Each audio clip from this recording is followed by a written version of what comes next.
Hi guys, this is Matt Too Far. I've done a few videos for the Steam tournament now, and now that I've had some success, I figured maybe I'd do a deck tech, in case anybody's interested in seeing my deck and how I came to this build and what my reasons were.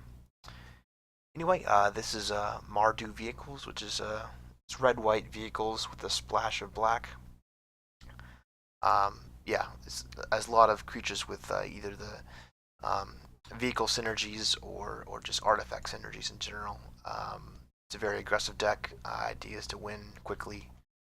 Um, it's a pretty common deck too. I'm sure if you pay any attention to standard or even just Magic in general, I'm sure you've seen this deck before. But I just thought I'd give my 2 cents and walk you through my deck a little bit. So it all starts with my 1 mana creatures, the Toolcraft Exemplar, and yeah, and the Inventor's Apprentice. Um, Both guys who are 1 mana and get bigger when you have an artifact. They're very important for this deck because that's one of our best ways to win is to get going early. So our best plays are usually 1 mana creature into a 2 mana artifact. A couple of popular ones are the Scrap Heap Scrounger, who's good with the 3 power for his 2 mana, and also he can easily come back from the graveyard using his ability as long as you got some black mana, which is one of the primary reasons for going into black to begin with. Of course, if you're familiar with these at all, you know Smuggler's Copter and how powerful and dominant this card can be. It's just another great 2 mana artifact. Um, Key to the City, I found this does really well. Whether or not you want 2 copies or only one, not totally sure, but it's great for enabling madness. It's good to get your extra lands out of there at the end of the game. It's really a great 2 mana artifact. My last 2 mana artifact is Looping Prototype. This one's probably more hit or miss. I'd probably replace it if I had a better 2 mana artifact to go with, but it's actually does a pretty good work for me. Can't do anything as long as you have cards in your hand, or at least one of you has cards in your hand. And it's probably going to be probably the first person to drop your hand. So it doesn't do much early, but it can crew vehicles, which is very important. It's big enough to crew any vehicle.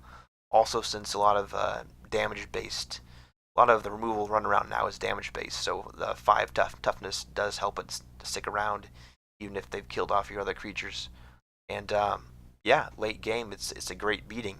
2 mana, 5/5 is great. Kind of the dream is to use Key to the City and make it unblockable. That is technically its purpose. Even though I use it more for the discarding the card or for the drawing the card, but making something unblockable is no joke. It's pretty good game. Yeah. Other than that, we got our Selfless Spirit. It's very good against obviously any damage-based mass removal, and it can protect some of your bigger creatures. And again, not to be underestimated, it is flying, and some decks have trouble with flying, so it's a good way to sneak in a couple extra points of damage. This guy, I don't know if he's underrated, but he's definitely a power card. 2 mana for a 3/1.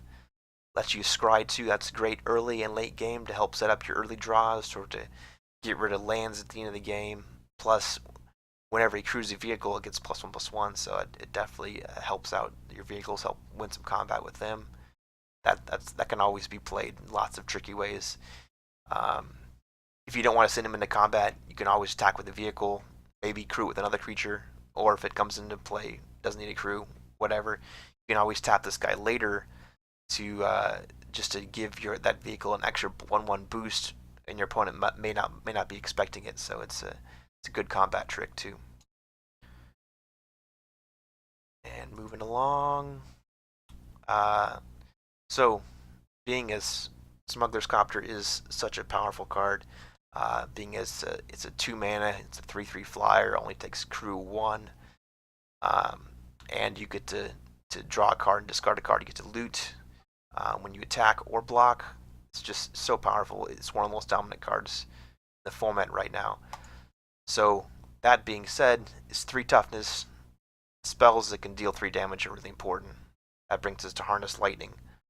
Harness Lightning gets you 3 energy. You can play any number of energy to deal damage, so you don't have to pay all of it. You can save it for a later Harness Lightning or whatever you need to, but it can deal 3 damage, instant speed, which is important to deal with any enemy copters. So one of our next ways that helps us if we don't have our best starts is going wide. So we have a few cards that do that. We have Pia, Nalar, Thopter Engineer, and Pia and Kiron Nalar. All those produce multiple creatures. This one produces 3 creatures for 4 mana. Has an extra ability which can be very useful. Help pushing some extra damage. All these have great abilities too. You get 2 creatures, 3 power for 3 mana. Good deal. You can pump up artifacts. Great. You know, you can sacrifice one of your extra Thopters or an extra artifact you're not using to push a creature through. Make sure that one of the creatures can't block. That can be very useful at times. Thopter Engineer, you know, you get 2 creatures for 3 mana. Only 2 toughness, but you give all your artifacts creatures haste. That's big game, especially for some of your vehicles come into play. You can attack right away. It's really great. Another of the red-white pilots, Deepala. It's really great game. 3 mana, 3/3. Gives all your vehicles +1/+1. Dwarves +1/+1 is not big in our deck, but you know it can be helpful. Being able to tap it and pay X to reveal creatures and get dwarves and vehicles, that hits enough times, and it's great late game. Get a bunch of mana, just throw it into there. You know, hope for the best. I've had some pretty good pulls in this tournament with this card too. Getting exactly what I needed with that. It's pretty great game. Renegade Freighter. I just wanted something that was fast and efficient. It's 3 mana. It's 4/3, but it's a 5/4 when it's attacking and trample. Only crew 2. Very easy to crew. 5 damage is great, and trample it's really can push through some extra damage. Downside, before it attacks, it does only have a 3 toughness.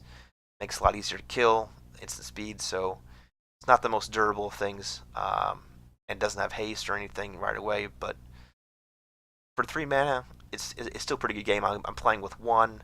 My 3 mana creatures were just pretty good.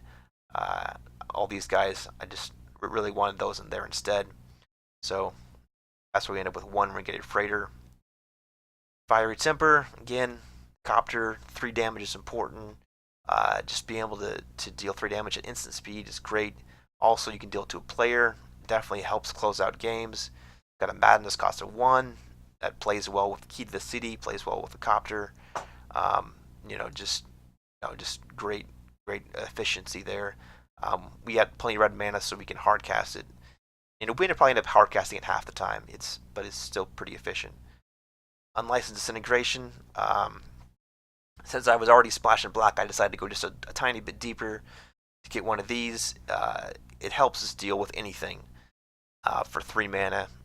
It's a pretty good price to pay, and we're going to have an artifact out there most of the time, so we'll get that bonus 3 damage to the controller.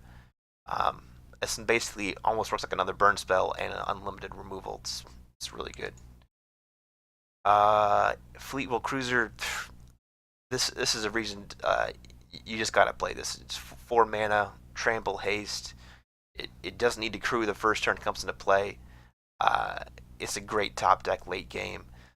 It's a great finisher on top of your curve. It does everything you could want at 4 mana. It's a great card. Gideon. A lot of times we just drop him and pump up our team for +1/+1 right away. In decks that can't deal with planeswalkers, he can also play a good threat. You can drop out some night tokens. You're probably going to use them mostly to be attacking, and if they don't have much ways to deal with it, it's another great threat that's hard to stop. Sky Sovereign console flagship.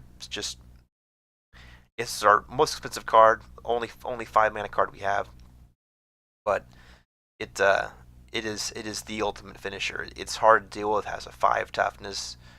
When it comes into play, you get 3 damage for free. Whenever it attacks, you get the same 3 damage. Cruise 3. We got plenty of stuff that can do that. It can be a little problematic at times, but most of the time we can crew 3. So yeah, we don't want too many 5 drops because our mana curve is pretty low, but we definitely can support 1. So into the mana, you can see we're about 2 to 1 on red to white with a tiny bit of black. So yeah, I kind of balanced that out with the mana, some plains, mountains. Mountains. What I found is if I don't have a mountain in my opening hand, the game is not gonna go well if I don't draw one. So I have to have a mountain in my opening hand, otherwise I have to mulligan. So we got that. We got some Clifftop Retreats. Will be coming to play untapped pretty much all the time, and these Isolated Chapel and Dragon Skull Summit, just for getting some black in there. Again, they're pretty reliable, almost always untapped.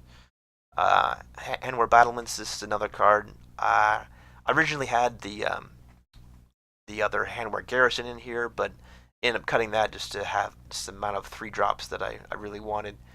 But still, it can give stuff haste. Once you have it on the battlefield late, your opponent is going to have to respect that any top deck creatures could have haste, and it's a really good way to help finish them off. Aether Hub is untapped, can provide either colors of your mana, and if you don't need that, I mean, it can produce your red, your white. It's a good way to. It's one of your main ways to get your black. You can use the extra energy to power your Harness Lightnings. If you have extra Harness Lightning energy, you can use it to power your Aether Hubs. It's definitely pretty good and worth it. So yeah, that's kind of my own overview. I don't really recommend copying other people's decks 100%. I believe take an idea, run with it, test it, see what works for you. Swap out stuff if you need to. But if you test your own deck, then you understand why the card's in there, and you understand the best way to play it. So yeah, this deck's great. It's really common. It's not really original, but yeah, this is my take on it. If I were to change it, I would find something to replace Looping Prototypes. They're okay, but they're usually the first card that I'll loot away after lands. So they're not great. If you had another 2-mana artifact, you think it's better. But I like it for crewing the vehicles, and I like it for the late game potential of a 5 power threat. Other than that, you always could go up to a higher curve. I'm definitely really aggressive. Not the lowest curve you could have, but definitely pretty low curve. A lot of cheap stuff. I really want to get going early. Could try shifting it to a slightly high curve, maybe some more 4-mana cards, some planeswalkers or something to add more power.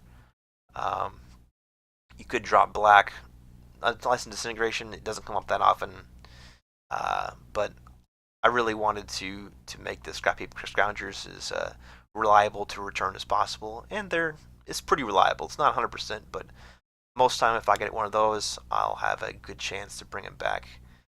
And if you can bring it back reliably, it's really hard for a deck that's trying to deal with your threats 1-for-1. So yeah, anyway, that's my deck tech on my red-white vehicles. Thanks for watching.